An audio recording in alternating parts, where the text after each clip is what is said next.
우리 인사하실까요? 할렐루야로 서로 인사합시다. 할렐루야. 잘 오셨습니다.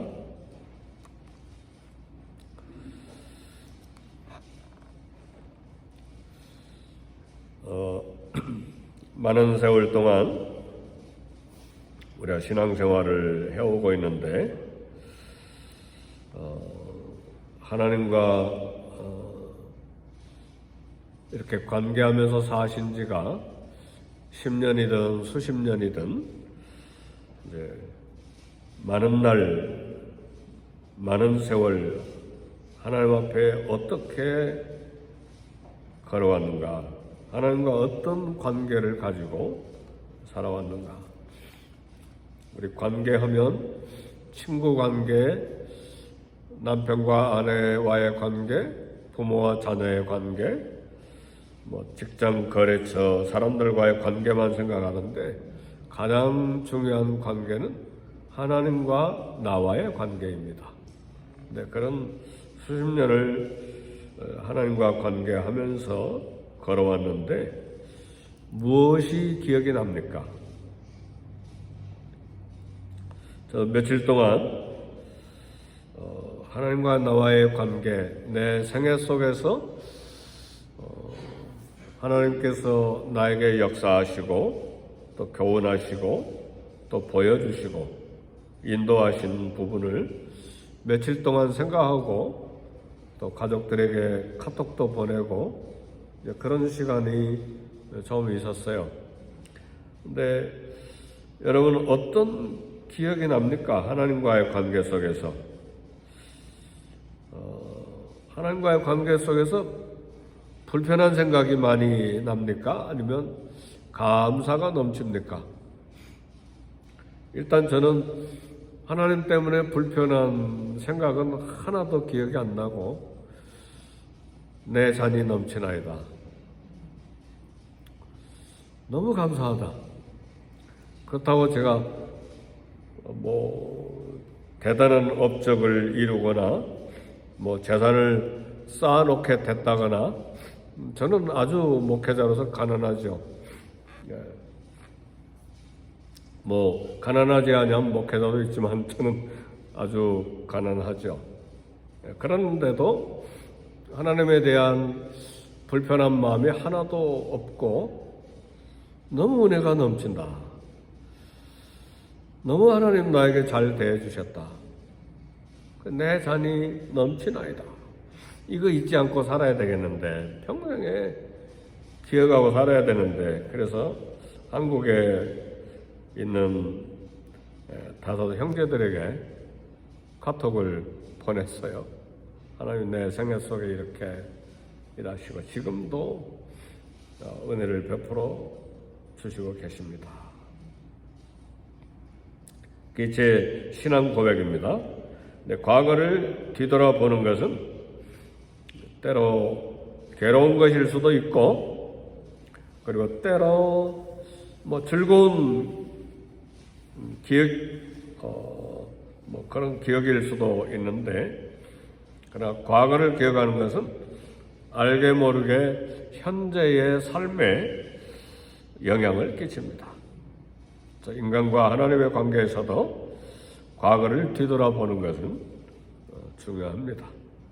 다윗도 일생을 산 다음에 과거를 뒤돌아보고 보니까 좋은 일도 있었는데 사망의 음침한 골짜기를 간 것도 기억이 났어요.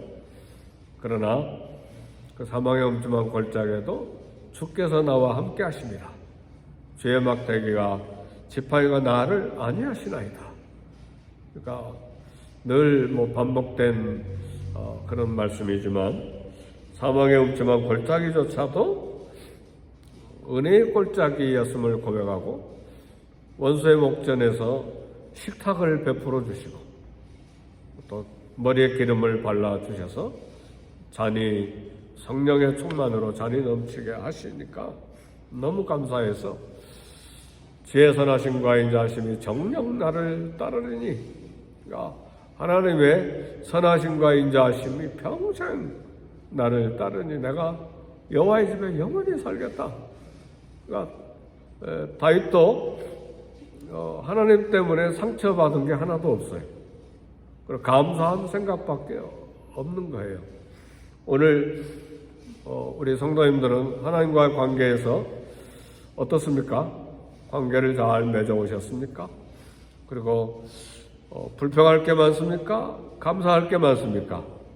아마 제가 고백한 대로 저와 여러분들도 결론은 하나님의 은혜와 선하심과 인자하심이 평생 나와 함께 하셨구나, 동일한 고백을 하시리라, 그렇게 생각을 합니다.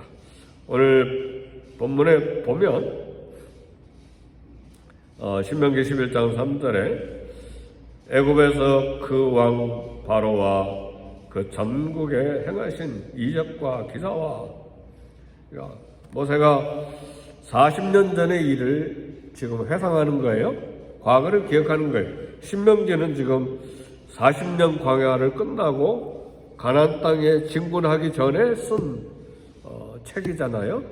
그러니까 40년 전에 하나님께서 애굽에서 그 왕 바로와 그 전국에 행하신 이적과 기사와, 이걸 지금 기억하고 지금 40년 후에 지금 그 앞에 있는 백성들에게 이야기하는 것입니다.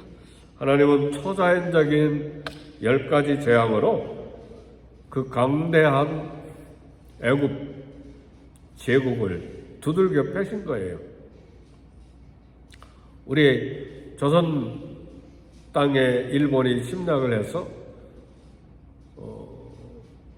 고통을 많이 겪었잖아요. 36년간. 그래서 일본 경찰이, 일본 순사가 얼마나 무서웠으면 치를 떨도록 무서웠잖아요. 그러니까 어떤 말이 생겼어요? 애들이 울면 울지 마, 순사 온다, 그랬잖아요. 엄청나게 무서웠던 거예요. 막 벌벌 떤 거죠. 그런데 그냥 일본 군대를 뒤집어 부시고 막 다 싸그리 쫓아내버리고. 근데 그건 36년 정도밖에 안 되는데 이스라엘 백성들은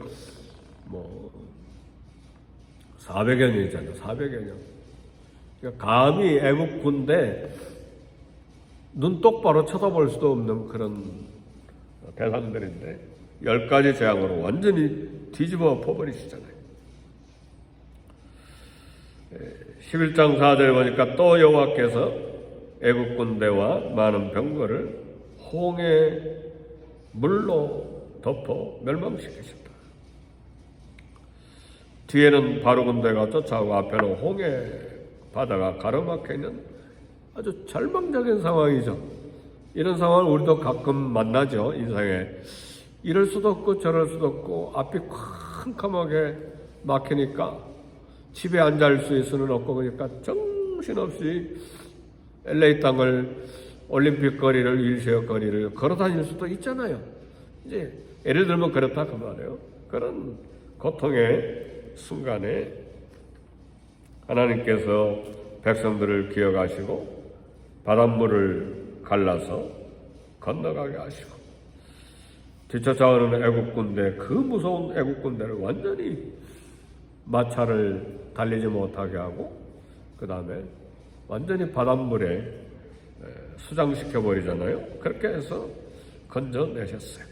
이와 같은 하나님의 구원, 당신의 백성 거대한 절망 속에 버려두지 않고 끝까지 사랑하신 이 구원. 아멘, 할렐루야. 그렇게 구원해서 우리가 여기까지 온 것 아닙니까? 맞습니다. 우리가 기억하는 것보다 10배, 20배, 100배, 1000배 많을 거예요. 하나님이 우리를 구원해 주신 게.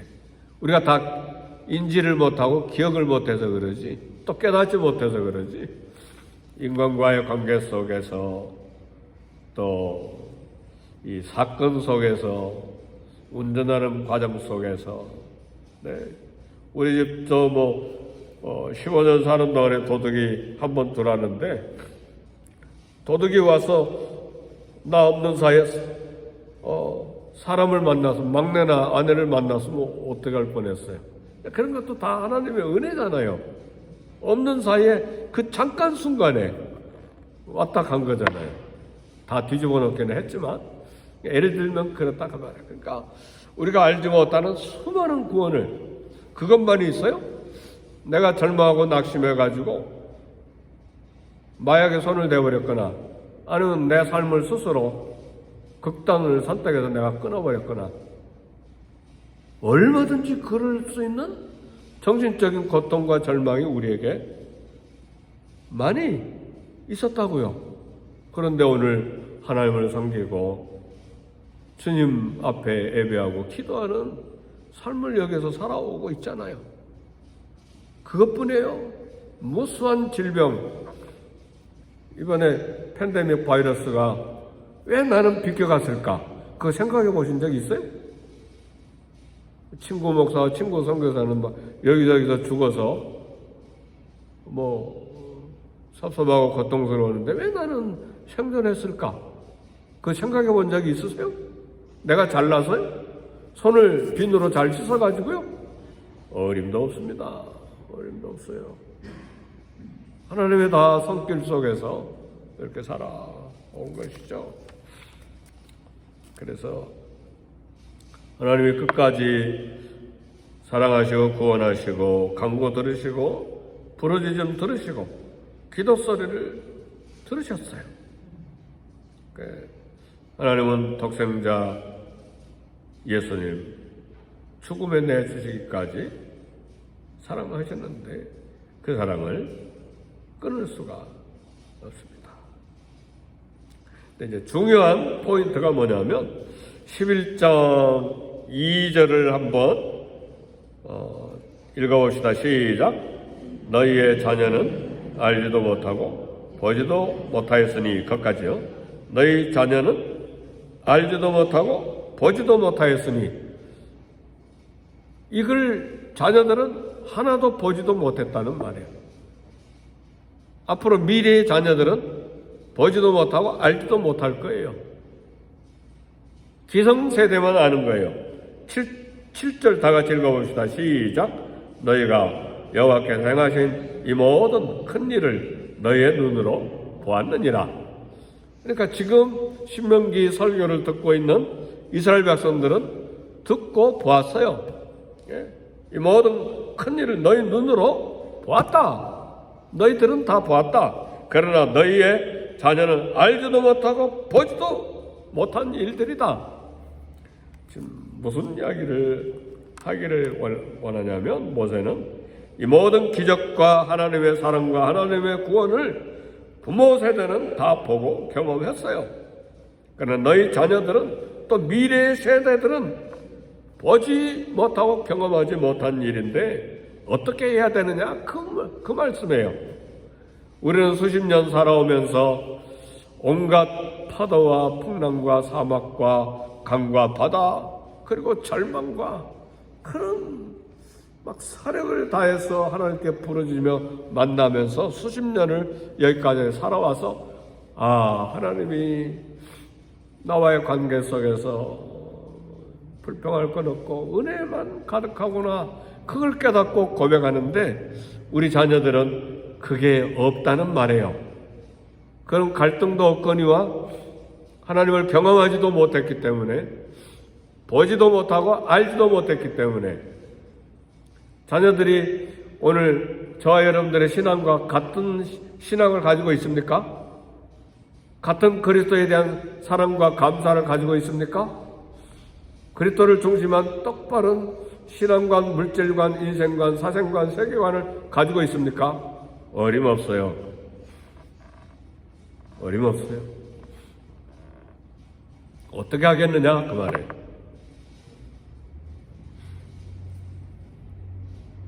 그래서 어른들은 자녀들 앞에서 본이 되어 하나님을 사랑하는 모습을 보여줘야 된단 말입니다. 하나님의 음성을 듣고 수많은 기적을 체험한 사람들이 바로 너희 부모 세대들이 불순종하게 되면 체험하지 못한 미래 세대는 어떻게 하나님께 순종하겠느냐 그 말이에요. 그래서 오늘 우리 부모 세대들은, 기성세대는 사력을 다해서 주님께 충성하고, 사력을 다해서 주님께 헌신하고, 사력을 다해서 주님께 순종하는, 말씀이면 꼬박하고 무릎 꿇고 순종하는 모습을 보여줘야 된단 말이에요. 그러지 않으면 자녀 세대는 어림도 없어요.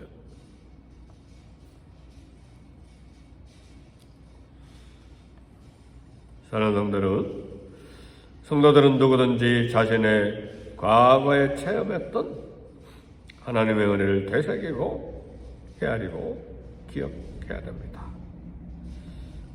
하나님을 사랑하는 일에 그것이 동기부여가 되고 또 미래에 대한 불안감도 제거가 되는 방법이기도 합니다.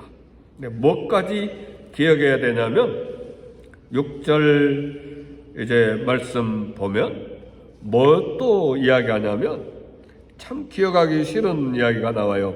르우벤 자손 엘리압의 아들 다단과 아비람에게 하신 일, 곧 땅이 입을 벌려서 그들과 그들의 가족과 그들의 장막과 그들을 따르는 온 이스라엘의 한가운데에서 모든 것을 삼키게 하신 일이라. 이건 무슨 일이냐면 르우벤 자손 다단과 아비람과 고라 자손들, 모세를 대적했잖아요. 그렇죠? 모세 리더십을 정면 대적하고 비난하고 반역을 일으켰잖아요. 요 몇 가족만 아니죠.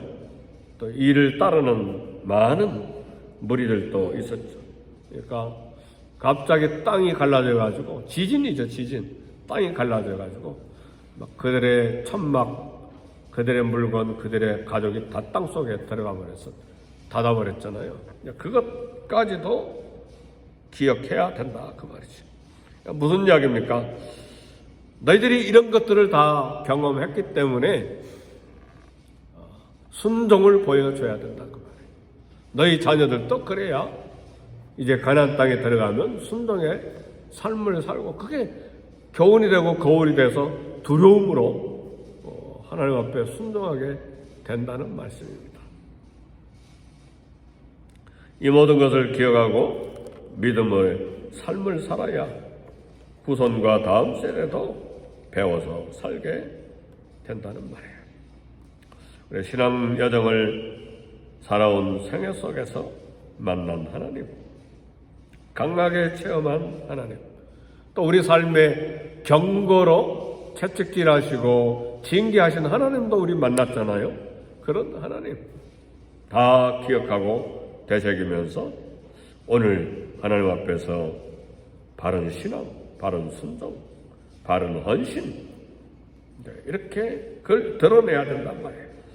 그것이 다음 세대를 위한 축복의 유산입니다. 뭐 재산을 나눠주고 뭐 유산을 많이 상속시키는 건, 그건 뭐 자녀들이 편리하게 사는 데는 도움이 되겠지만 영적으로 하나도 유익한 거 없어요. 정말 보여줘야 되는 건 신앙의 유산이에요. 아멘입니까? 그렇게 하나님 앞에 똑바른 신앙을 유산으로 상속시키면 하나님이 아셔서 다 축복하세요. 물질도 주시고 직장도 주시고 뭐 배우자도 허락하시고 다 안전하게 하시고 뭐 그렇게 하나님이 다 복을 주시는 거지. 내가 좀 유산 좀 남겨주면 행복하게 살리라. 어림도 없어요. 오히려 그것이 화가 될 수가 있어요. 그런 것들. 그러니까 정말 나눠줘야 될 것은 하나님의 축복과 하나님의 경계에 우리 삶에서 체험한 하나님을 보여주고 또 말해주고 또 그렇게 살도록 교훈을 남기는 것이 축복된 유산입니다. 우리 자녀들 다 사랑하잖아요. 그러니까 모세도 이제는 이 신명기 끝나면 산에 가서 죽습니다. 그러니까 유언이에요, 유언. 너희들 다 봤지 않느냐? 다 경험했지 않느냐? 근데 너희 자녀들은 보지도 못하고 경험하지도 못했는데 그게 뭘 보지도 못하고 경험하지도 못한 줄 아냐? 애굽의 역사와 광야 40년의 역사와 광야 속에서 르우벤의 몇 무리들과 고라 자손들의 지진이 일어난 것 다 보았지 않느냐? 근데 너희 후손들은 보지 못했다. 그러니까 기억해라. 하나님의 관계를 잘 정립해서 살아라. 그 신앙을 유산으로 잘 상속해라. 이제 그것이 모세가 오늘 신명기 11장에서 우리에게 주는 교훈입니다. 사랑하는 성도 여러분, 먹을 것 때문에 걱정하고 건강 때문에 걱정하고 나머지 삶을 어떻게 살 것인가 여러 가지 생각을 많이 하시겠지만 다른 거 걱정하지 마시고 내게 주신 은혜를 무엇으로 보답하면서 하나님 앞에 말씀을 따라 바로 살 것인가 여기에 매달리시기를 바라요. 그러면 이 모든 것을 너에게 더하시리라. 믿으십니까? 우리 교회도 역시 마찬가지예요. 정말 기도해야 될 건 여러 가지 기도 제목이 많이 있지만 성도 한 사람 한 사람이 똑바로 말씀대로 살아가면서 하나님 말씀에 순종해가는 삶입니다. 그럴 때 교회가 크나 작으나 하나님 축복하시고 또 다음 세대를 위한 교회로 쓰임받는 은혜와 복이 있게 될 것입니다. 우리 기도하겠습니다. 기도하실 때 하나님 성령의 충만함을 주옵소서. 말씀의 충만과 은혜 충만, 영적인 대각성과 영적인 부흥과 영적인 부흥, 하나님께서 우리 교회에 사역의 동역자들을 보내주시고 기도의 동역자들을 보내주시고 물질의 동역자도 보내주시고 헌신된 많은 하나님의 사람들을 보내주셔서 열심으로 전도하고 열심으로 선교하고 주님을 섬기는 교회로 부흥성장하는 은총을 베풀어 주시고 우리 자녀들, 우리 가정의 자녀들도 이와 같은 복을 받게 해주시고 또 우리 선교사님들과 이 땅을 위해 중보기도 하시겠습니다.